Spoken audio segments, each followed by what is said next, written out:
God damn it. Colby, it's not nerd anymore. It's Imagineer. Welcome, everybody. I'm Barry. And this is Colby. And this is Who Watches This.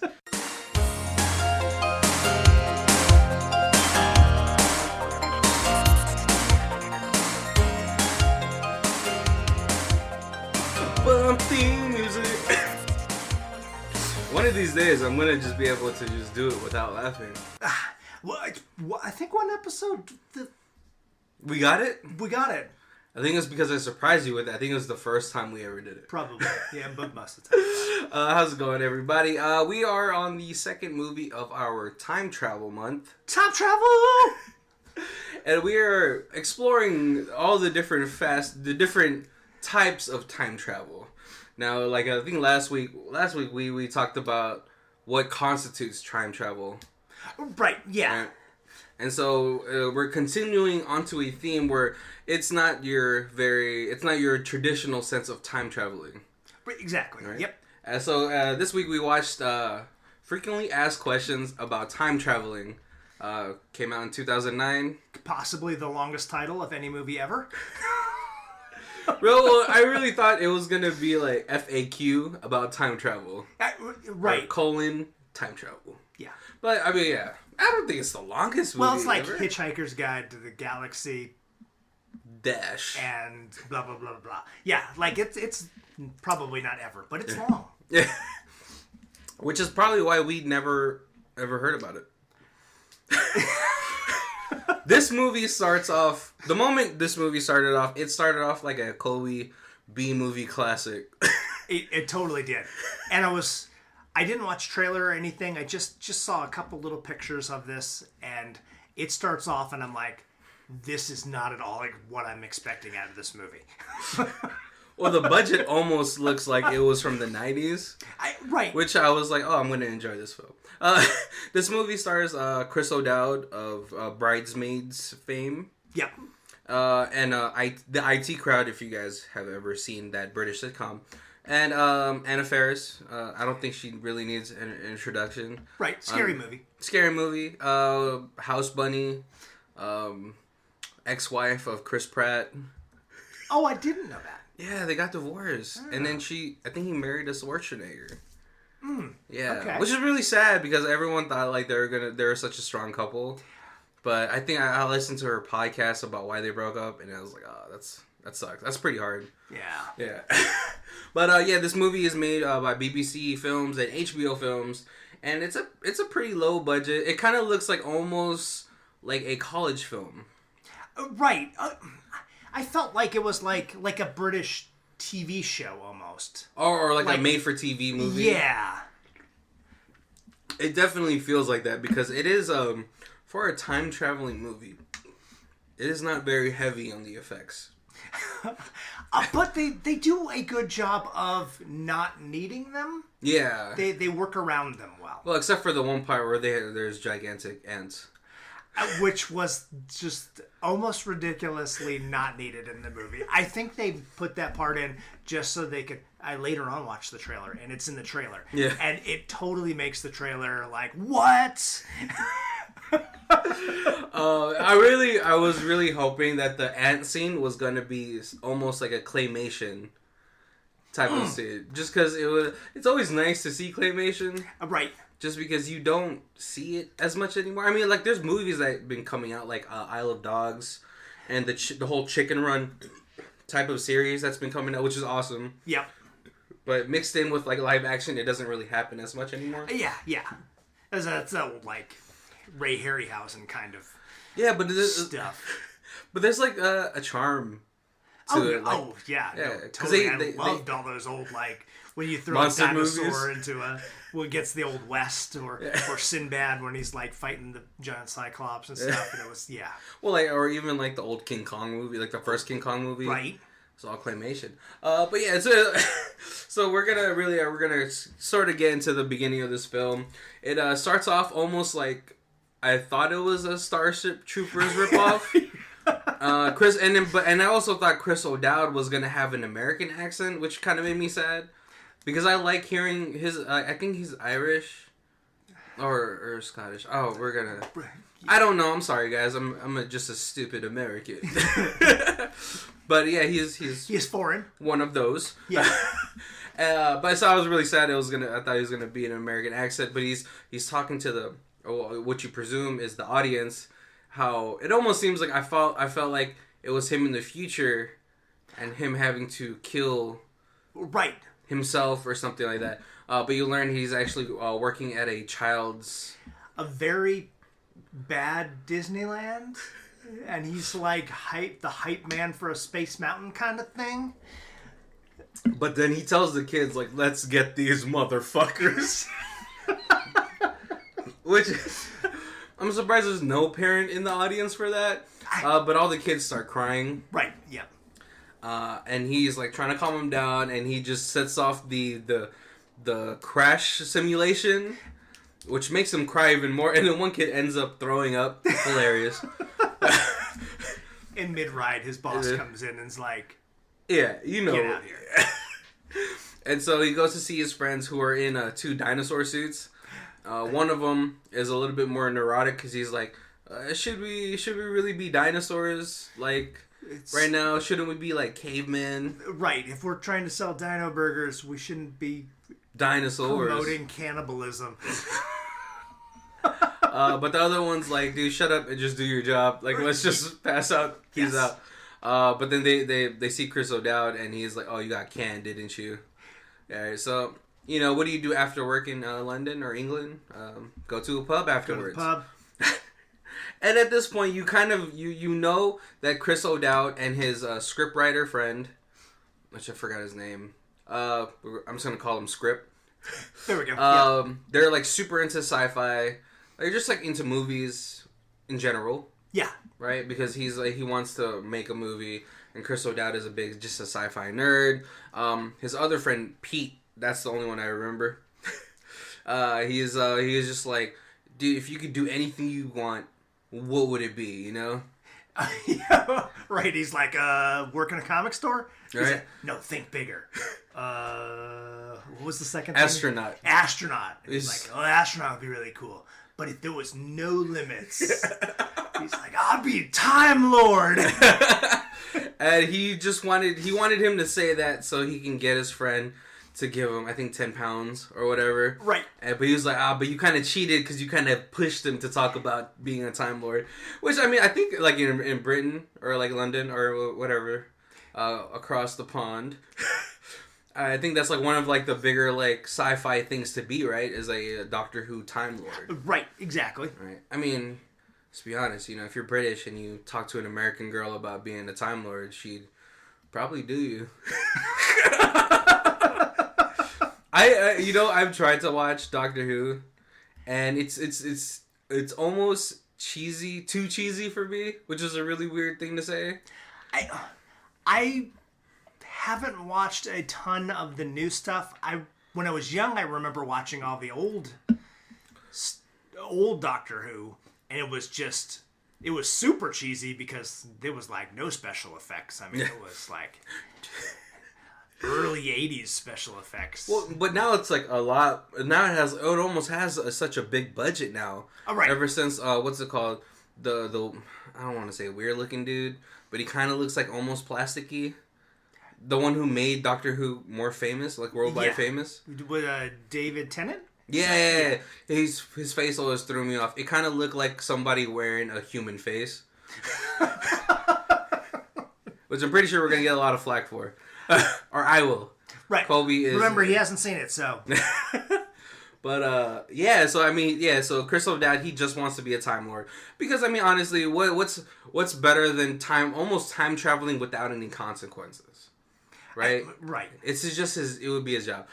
They find out that if Chris O'Dowd finds out it's a bet, they're like, yeah, you fucking nerd. And Chris That's O'Dowd, when he's like, he's not a nerd. It's not the N-word. Yeah, I thought we agreed we weren't going to use that. We like to be called Imagineers. Which almost sounds like a really good alternative rock band. Right? Or it's the, what's it called? The cover band of the Lumineers. But yeah, and so I feel like an Imagineer would be somebody who would like had a job designing Disney rides. Oh, so that's what they were called instead of like engineers. You guys are the Imagineers. I'm not sure, but that's what I pictured when he first said it. Well, because it sounds whimsical. Right. It sounds so whimsical. Yeah. But it does sound like a bullshit title for a Disneyland ride engineer. Yeah. And so this is sort of like and so after that they tell Chris O'Dowd that he has to get the next round because it's already made his way back to him. So he goes, he gets 3 pints and some crisps, which is the British way of saying chips. Yes. Because chips is reserved for fries. Right. Because the French will never say anything French. Like, have you ever heard Gordon Ramsay say buffet? It's Buffett. Buffett?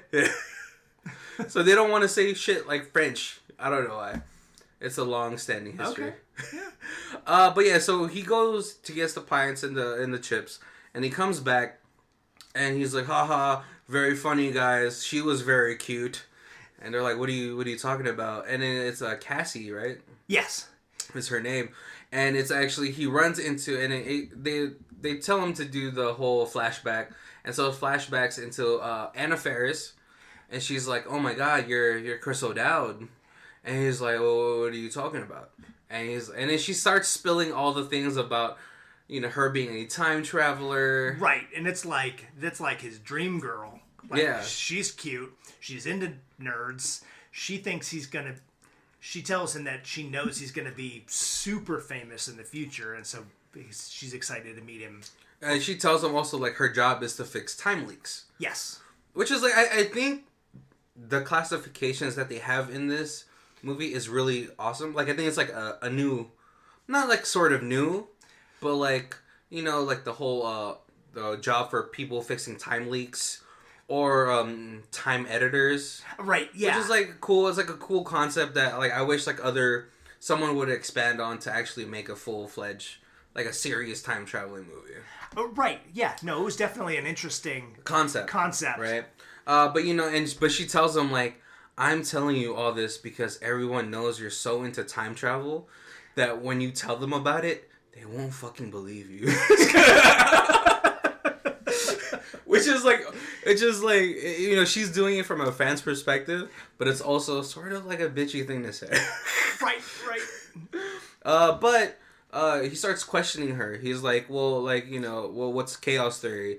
But she reveals to him that she didn't really read the manual. Right, she didn't read the handbook, frequently asked questions book. Exactly. So somehow he starts explaining what chaos theory is, and so she realizes, oh shit, I fucked up. Because she's like, oh, but because we've had this conversation, you will now be 10 minutes or 5 minutes late to go to your friends, which means you'll be 5 minutes late to go to the bathroom. Right. And so, like a domino, like a butterfly effect, right? The sneezing dinosaur effect. And when she's trying to answer questions that she doesn't know, she answers them very questioningly. Yeah. And he makes the joke. He's like, hey, in the future, you should just answer those with confidence, so it sounds like you're correct. You're right. Because that plays a big part later on. Yeah.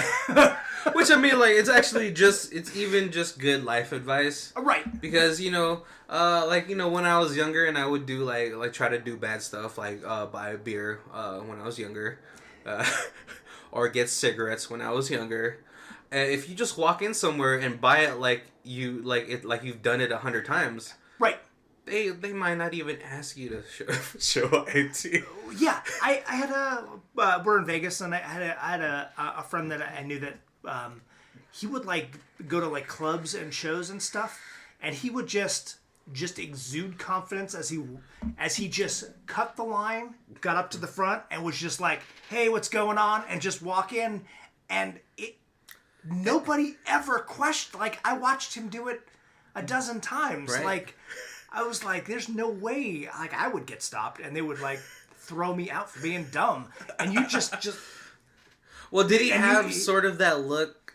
He kind of had that look, but it was just at different places, he'd just walk up and be like, oh, hey, come on, guys, and, call us in, and the bouncer, whatever, the doorman, whoever, was just like, oh, yeah, no, he's got you, go ahead. Yeah. Well, like, was he white? He was. See, so like, and this was like what, maybe during like the late 80s? No, so early 90s? It would have been like mid 90s. Mid 90s? Yeah. So he probably had this very River Phoenix vibe to it. Because I'm saying if I was a bouncer and rest in peace, River Phoenix came up to my line, I'd be like, oh man, you must be someone important. Right. Right. Like he didn't look like somebody famous, but he just had that feeling about him. Like you were like, if you didn't know, you'd just be like, oh yeah, obviously that guy works at that club. Or like, he belongs inside. Right, or he belongs. Yeah, exactly. Right. See, he's a roadie or something, kind of. Oh man. Okay.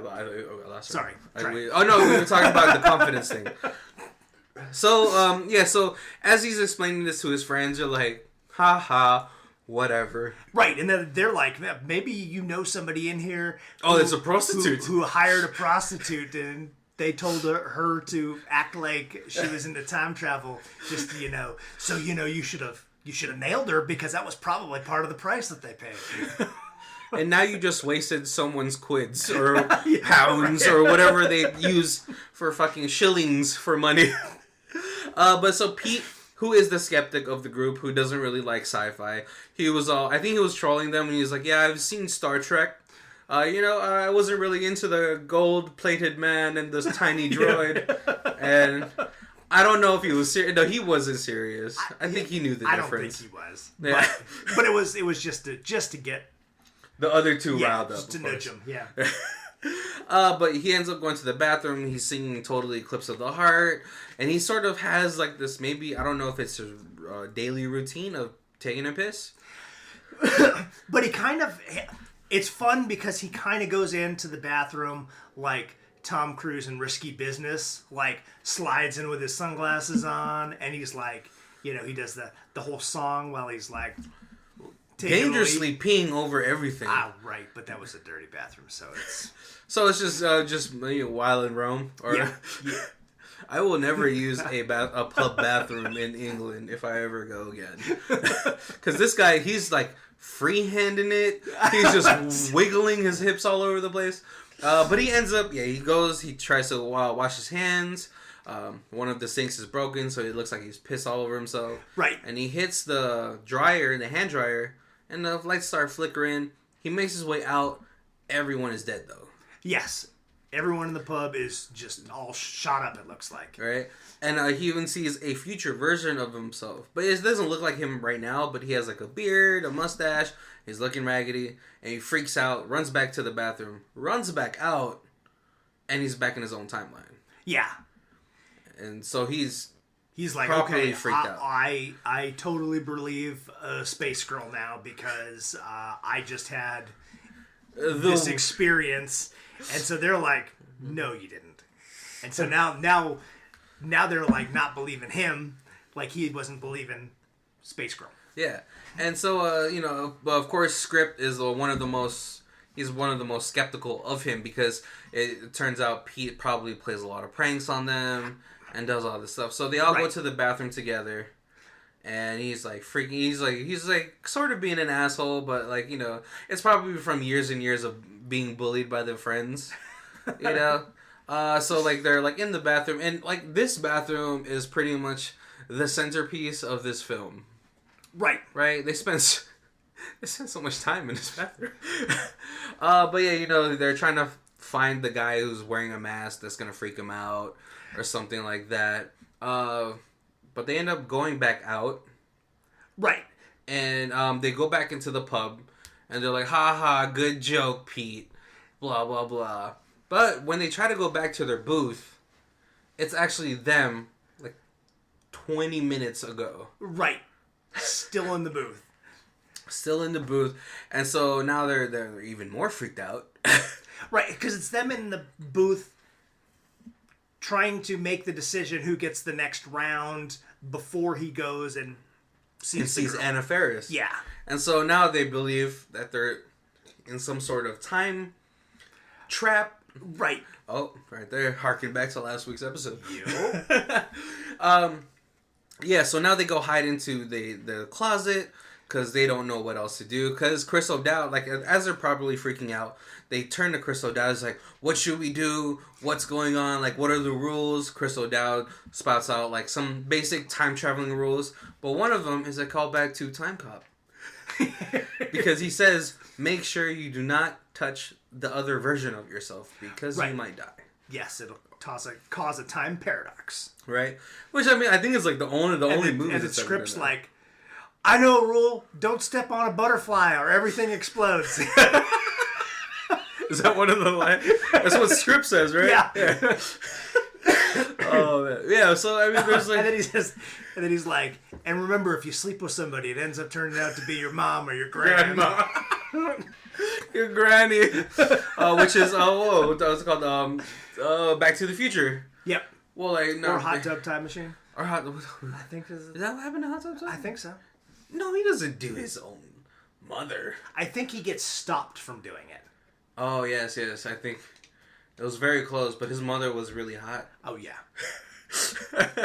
Yeah, so they go into the closet, they're making a plan, but Chris O'Dowd, he's like, okay, well, you know, the past version of myself is about to meet Anna Faris, and so as she's leaving, he tries to stop her, like, I believe you about your whole time travel job, fixing time leaks, and the time leak is here.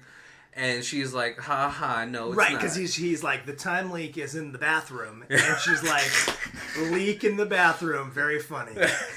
Well, no, the way I took it, it was like, I know you want to get a blowjob in one of the stalls. Oh, I thought he was...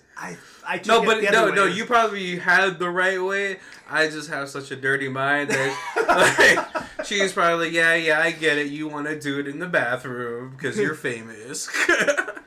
But so she ends up leaving. But the moment she leaves, she comes right back with a whole different hairstyle. Yeah, different hair, different outfit. And she's like, oh my god, yeah. So she's there to actually fix the time leak. And then she what's it called? She drags Chris O'Dowd outside. Right. And she's like, hey, don't worry, you know, there won't be anyone here for 20 more minutes. And they have like a nice little chat. Right. But you can kind of tell there's a little something there. Right. And he asks her some questions that she answers extremely confidently that are very wrong.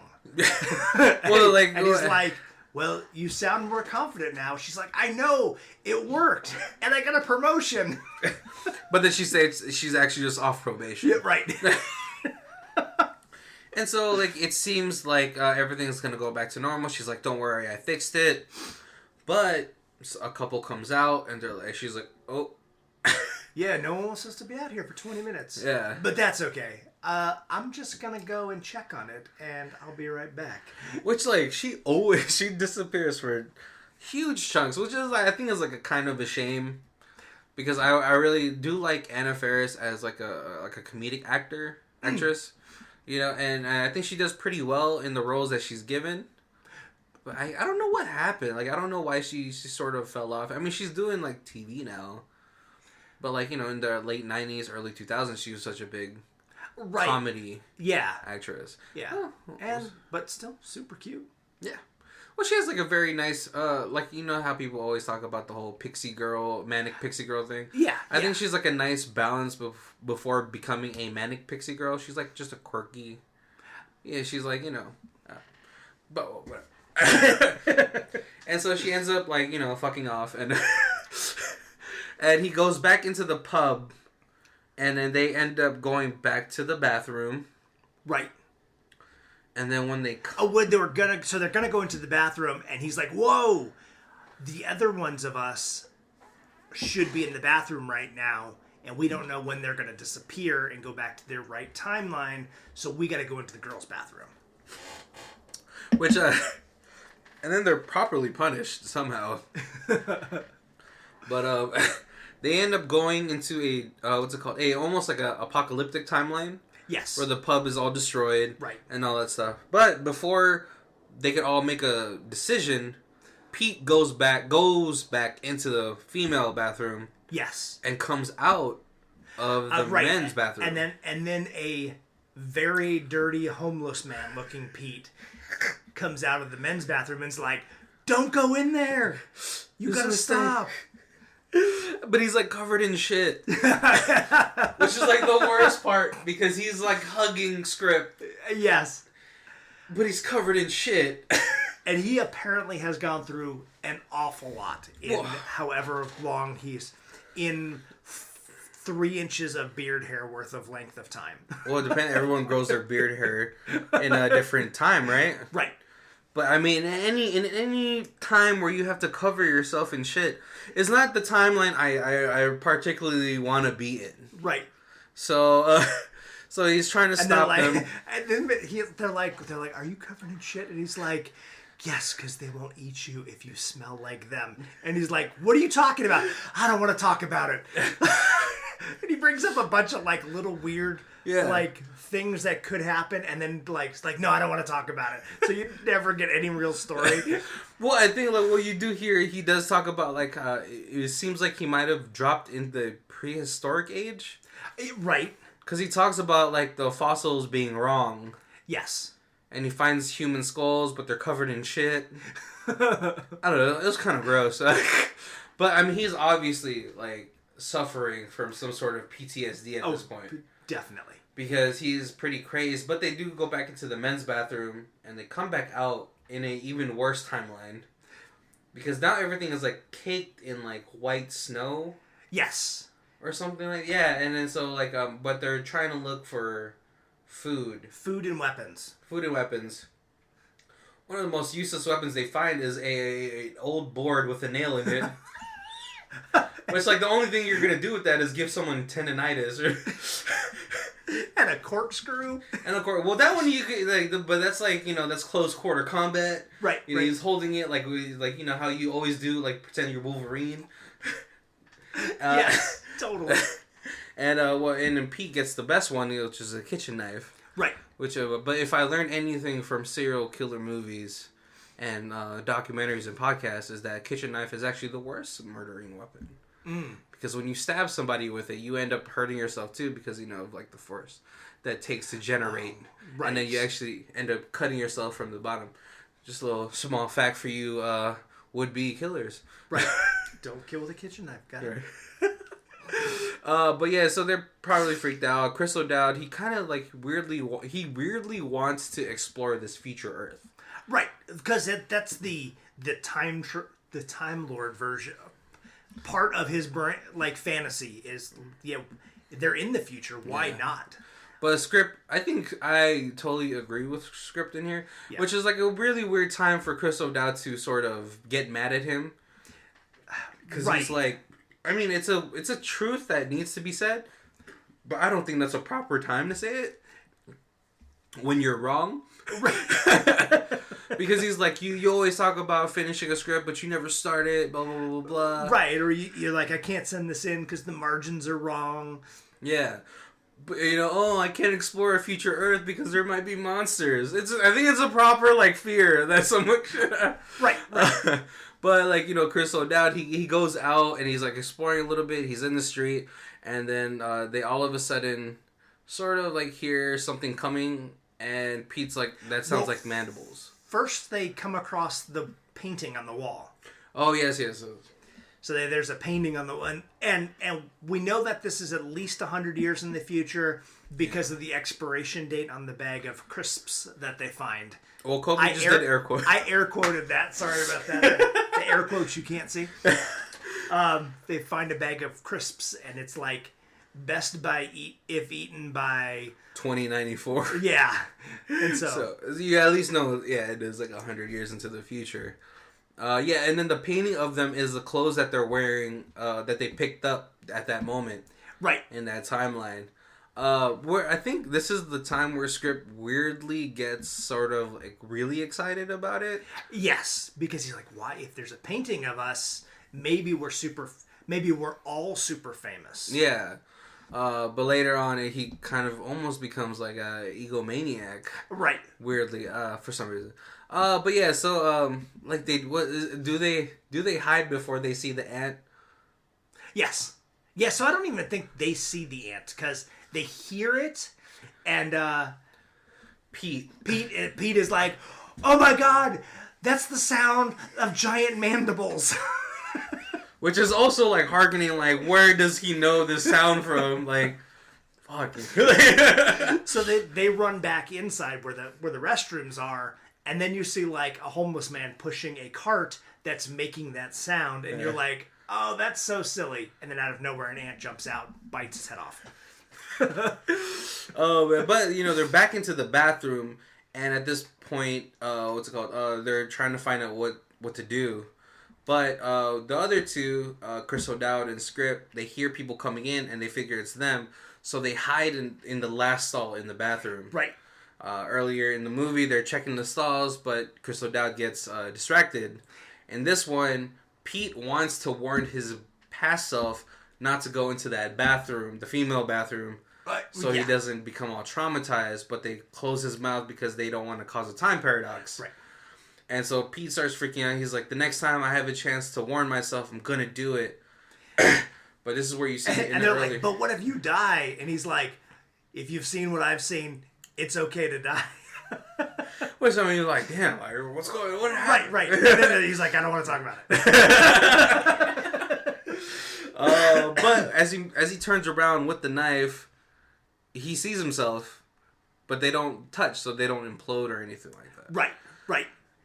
And he's got a hood on, so his young self sees this weird hooded guy holding a knife in the bathroom, so takes off. And then so Pete goes and chases himself. And also, first of all, there's a reoccurring joke in here that says that they always say, "Don't touch yourself." And then he's like, well, I think that's the last thing I want to do is touch myself in this moment. British humor. But yeah, and then all of a sudden they're at some sort of party where everyone is cosplaying as themselves. And then they look back, there's a neon flashing sign that says Imagineer Party. Yep. And stuff like that. So, like they're going around, what's it called?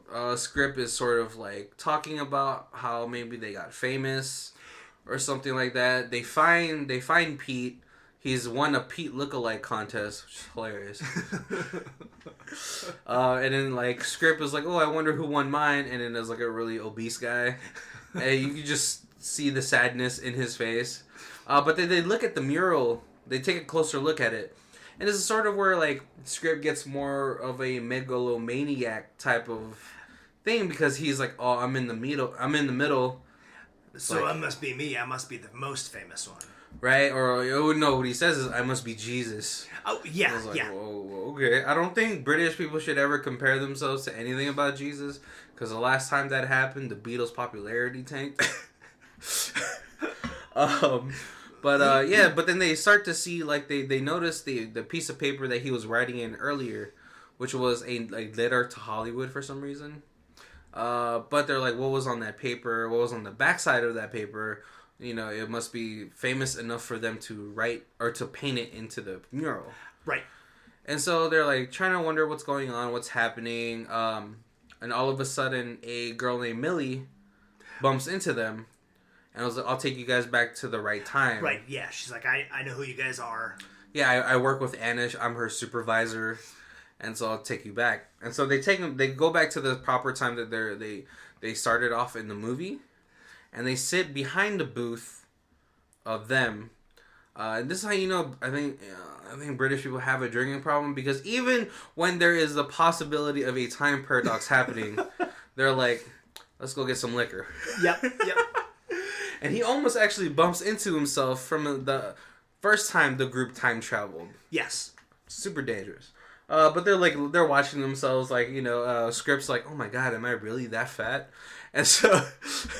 And then Chris O'Dowd says, well, you know what they say, time traveling adds 20 pounds. Adds 20 pounds. And you've been time traveling a lot. Which is like a great fat joke. It wasn't like blatant. It was clever. It was hilarious. It reminded me of the fat joke that Chandler had made to Monica. Where like Monica says, oh, well, they say the camera adds 10 pounds. And then Chandler goes... How many cameras are on you? But so, what's it called? The group goes into the bathroom to go check what's going on. And then the group that we've been following goes to see what's in the note. And, you know, in every like type of movie, the note glows from the genius yes. that is dripping off the pages. It was like Pulp Fiction opening the briefcase. Exactly. But they never really tell you what it's even about. No. Which I love, because I was like, you don't have to explain it. You know, it's just obviously something great.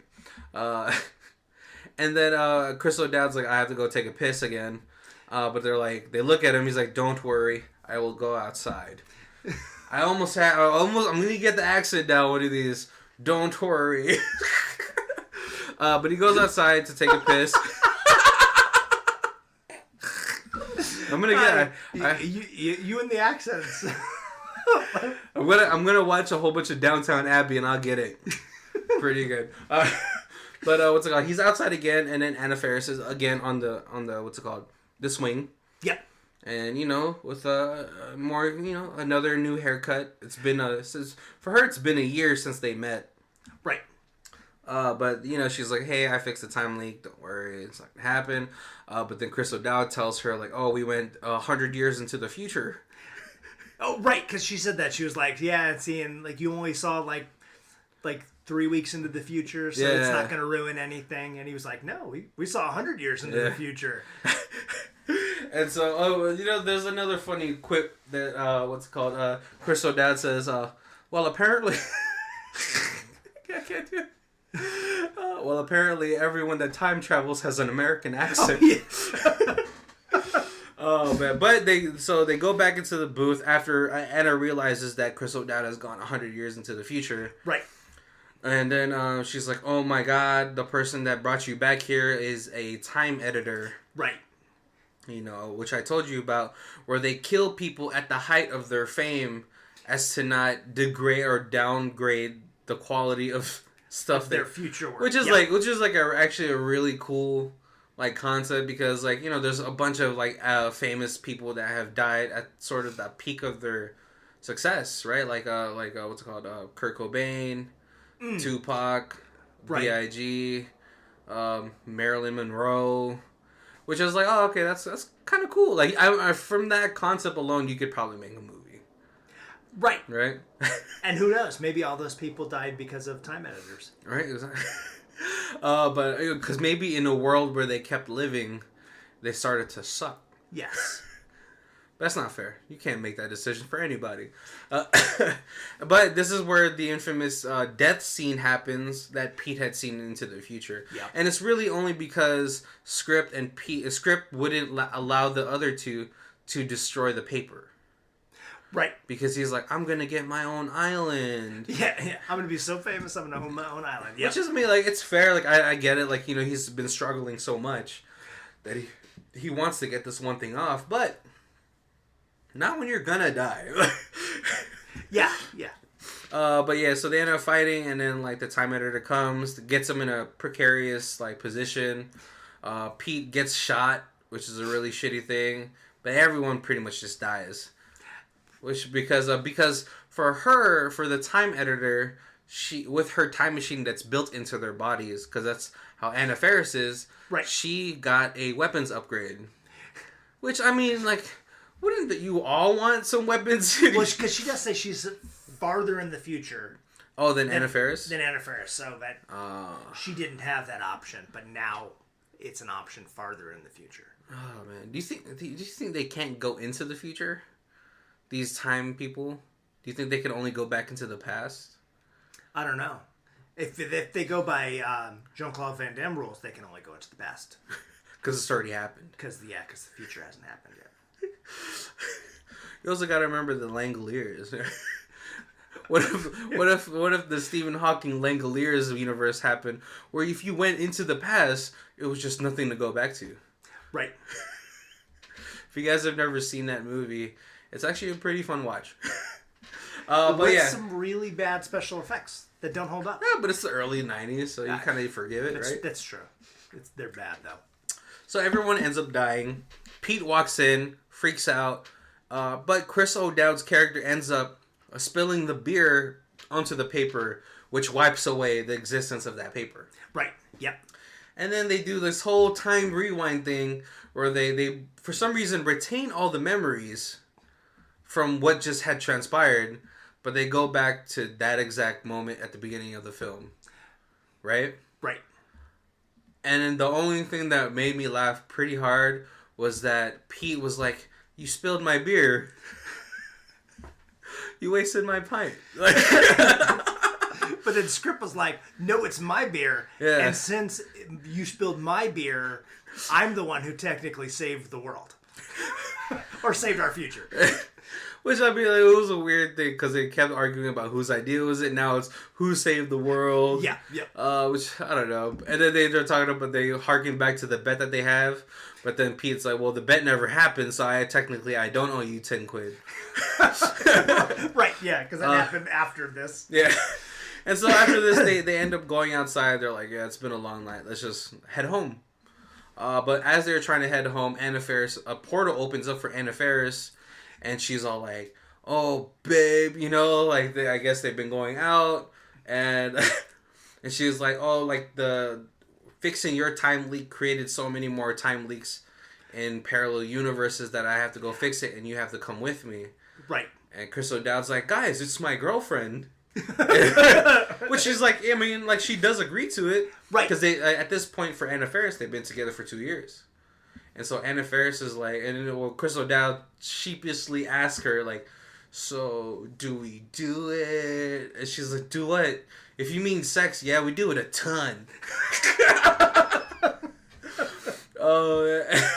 And so, yeah, she's like, "But we have to go because the time portal isn't going to be stable enough for much longer." But the two other guys, they don't really want to go on this adventure. They're like, "Yeah, it's been a long night." Yeah, right. There's a lot of time traveling we did. You go ahead and take this one. But Chris O'Dowd's like, "Come on, guys. I need you guys with me on this time adventure." And so they end up going through the time portal. And then the movie kind of almost cuts the credits. You see that there's only really 7 people to list on the IMDb profile. Right. But as soon as that credits roll, Chris O'Dowd and Pete come out. And it seems like they've gone on their adventure. But then another Pete comes out. And they're like, uh-oh. Which, I mean, like, it opens it up to a possible sequel. Definitely. Oh, man. But, yep, that's pretty much the end of the movie. That is frequently asked questions about time travel. Colby, what did you think about the movie? Oh, I had never heard of this. I'm surprised how good it is for being 10 years old, 11 years old, and like just never hearing of this. This was fantastically fun. Any favorite parts? I love Pete. Like he stole the movie for me. Like him coming out all covered in like in poop and poop. Like, and all his, like, little, like, start a story, but I don't want to talk about it. All his, like, smart-ass quips, like, everything. Like, he's like, he makes the joke when he's like, "Oh, yeah, she's a time-traveling prostitute. You should have slept with her. You know why? Because she would have banged you in the next week." Oh, yeah! Yeah, when I picked this movie, I went to go watch the trailer. And it just looked sort of like, I was like looking at the time that it was made. It was like 2009. Okay, I could expect like not really great graphics or anything like that. Nothing like Edgar Wright-esque, you know. But this was like, yeah, it looked like it was probably a made for TV or made for HBO BBC movie. I feel like it was. But I think that adds to its like charm because it feels like low budget, and then like it's more story heavy versus it being like special effects to time travel. Right. And it's super clever that they use the bathroom, and so all they have to do is enter and exit the bathroom, and they've changed time locations or time periods, so you don't need a special fancy time machine or anything like that. Yeah, like, and they never, like you said, like that concept of a time leak. It was just very novel. Like I hadn't seen anything like that before. And I think it was cool because also you never find out what time period they're in. There's like small hints where like the expiry date. for the 29th floor, but like you never know when the theme party, what year that is. Right. Or I mean, they don't really go too far into the future. Like, and they never really leave the bar either. Like just outside the front of the bar, and everything happens. You know, they go into the bathroom, they come back out. What's happening in the the lobby of the bar, and then they go back in and they come back out, and what's happening at the bar, and then they go back in and they come back out, and what's happening on the patio. And so it's like pretty contained as far as like a time travel, which I mean, like I think it adds to its charm, totally, where it doesn't feel too convoluted by like the rules of time. I think it's funny that Anna Faris keeps like missing like things that are happening to this, which is like, she's like, haha, you went 100 years into the future. It's like, we did. Right. And so she constantly has to come fix it. And it shows how inept she is at her job. And that's why this keeps happening, is because she's a very bad leak fixer. Yeah. But she keeps getting promotions. Oh, right. Because she talks with confidence. Right. But I think, what's it called, when they finally fix like what the problem was, the leak was, or whatever the continuity error, the greatness that was gonna happen to them, it creates all these little time leaks. And it's cool that like she comes back. It's sort of like just any sci-fi movie where they come back, where you're never gonna get a sequel to, a la Mario Brothers. Right. Yeah, it's totally. It was totally, to me, was Doc, like the flying DeLorean coming up and Marty, get in the car. Oh yeah. So, but I'm surprised this movie doesn't have. It kind of feels like one of those movies that could have a cult following but doesn't. Right. Which I think it's maybe because it was a made-for-TV movie that like not as many people watched it. I don't know. I don't know. I really enjoyed it. Like, it was. I didn't really have any expectations because, like I said, never heard of it. I never heard any reviews. Nothing of like. When you brought this up, I just assumed it was something that had come out like 6 months ago, and that's why I hadn't. And then was like, wow, this was 10 years ago. This movie was fantastic. People should be talking about this. I know, but I don't think British people like to put their TV out here because I don't think we'd get it. It's a possibility, yeah. I mean, but I definitely like the spoofness of it on time travel. I would, anybody who's like a Doctor Who fan, I think would really dig this. Well, there's not like crying statues and stuff, and what's it called? Children's villain robot things. Yeah. What always makes me laugh is when girls like are like like when people like girls like cosplay like Doctor Who stuff, but a lot of them are like the police boxes. And then all I can think about is like I always want to go, like I would never say this to a person at a cosplay convention because it's sexual harassment. But like if I was like dating a girl who was like really into Doctor Who, and then I would just be like, oh yeah, can I put my time wand in your police box? Is that what it's called? The time wands or whatever? The sonic screwdriver?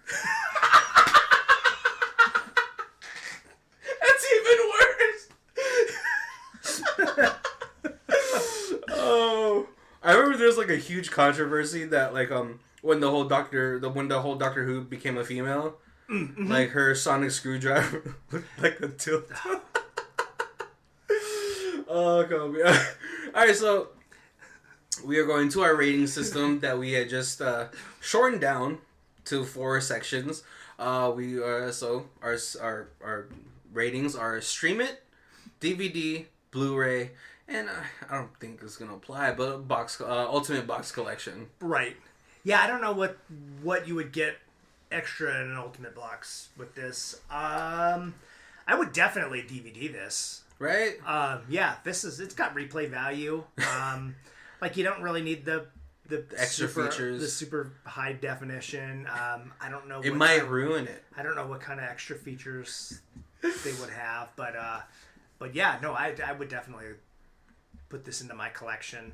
And it's on Amazon for free. So anybody who's got Amazon, was it on Amazon for free? Yep, that's where I watched it. So but if you have Amazon Prime, Amazon Prime. Okay. Yeah. So if you got that, definitely check it out. It's worth a lot of watch, fun. right? And it's pretty short. Yeah, it's only 83 minutes, 83 so minutes. like an hour and 23, which is the reason why I feel like it is a made-for-TV movie. Because I remember back then, Full Moon had a really hard time coming out like with on theater, right, or something, or like there's like a couple movies that have a hard time doing it for the theater because it was only 123 minutes, right. And I think the standard time is 128. Yeah, which is like a really weird difference, but I guess it makes sense. But yeah, and not to throw it out, we're not promoted by them or anything, but since you mentioned Full Moon is launching its own streaming site. All the Puppet Master, the Demonic Toys, Doll Man, Sorority Slaughterhouse, like all their stuff. Wait, streaming on it. What's the Full Moon production where it was like a space cop, but then when he came to Earth, he was like a doll size? Doll Man. Oh, yep. But wasn't there a crossover between Doll Man and Puppet Master? So I know that there's one with Demonic Toys. Okay.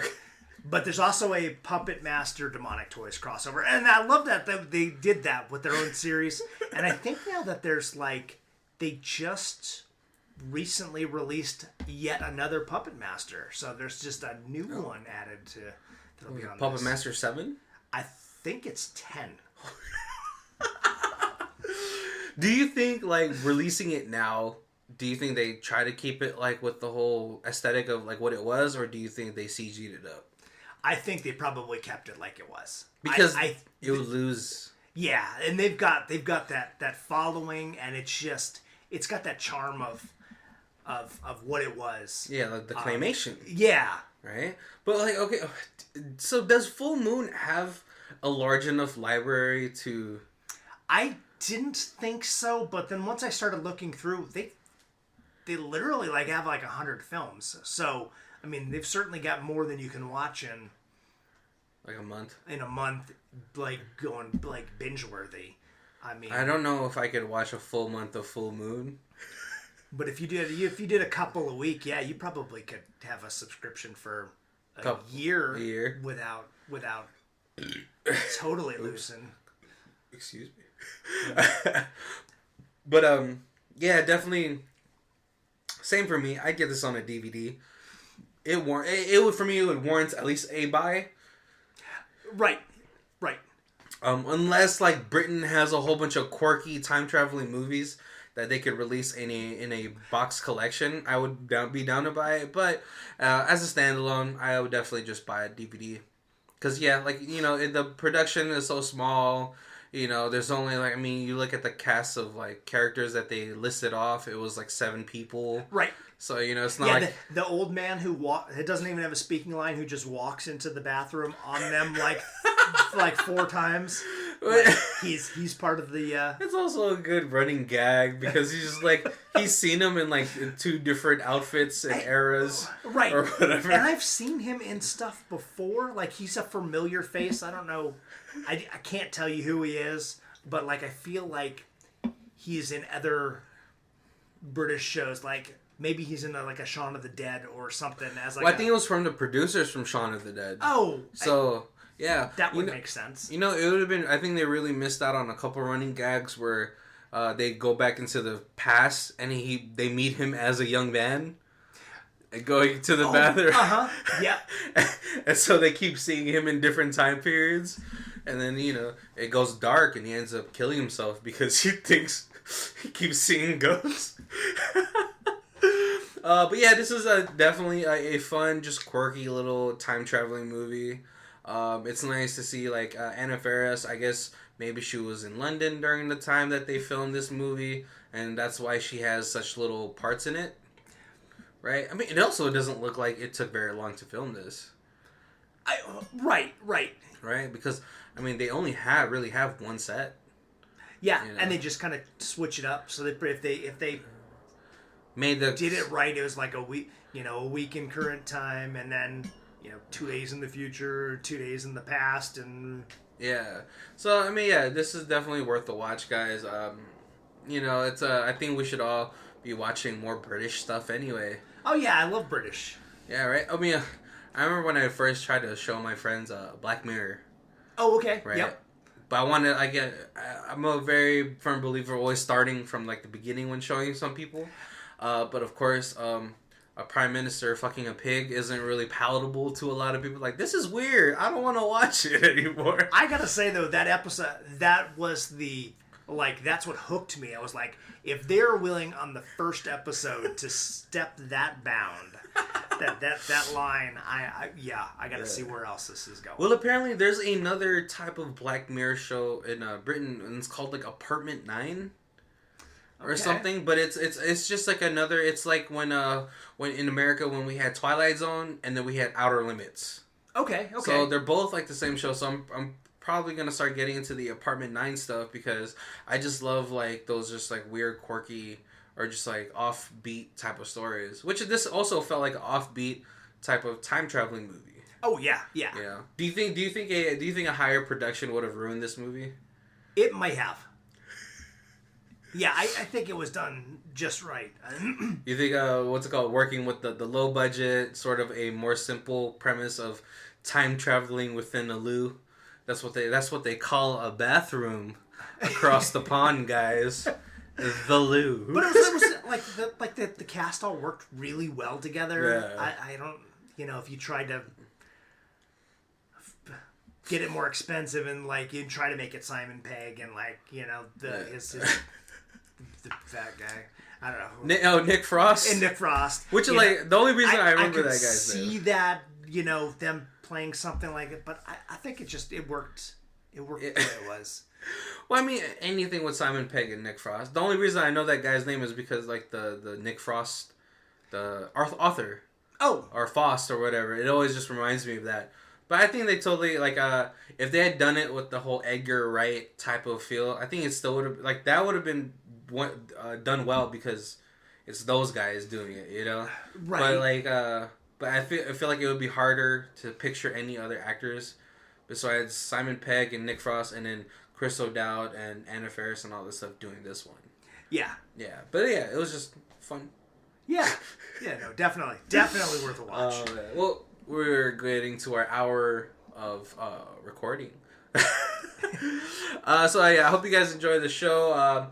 All of our show notes are on the bottom. If you want to contact us, we have our email on there. Yep. Give us a like, write us a review. Yeah. You can listen to us on Stitcher, Spotify, and iTunes. Yep. And Google. And like 5 or 6 other places. So just wherever you guys watch us, give us a like, subscribe to us. If you have any comments for the show, please email us at the email on our show notes. And, we're always down to take suggestions for movie months. Absolutely. So if there's anything you guys want to hear us kind of talk about, review, and all that stuff, feel free. Yeah. And one day we will start a Patreon. It's going to be a simple Patreon, like maybe like $1 and a $5 tier. The $5 tier, you get a sticker. But yeah, I hope you guys enjoyed the show. I am Barry.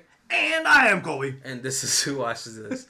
Our theme music is by Lee Rosevere. You can find her Bandcamp link down below.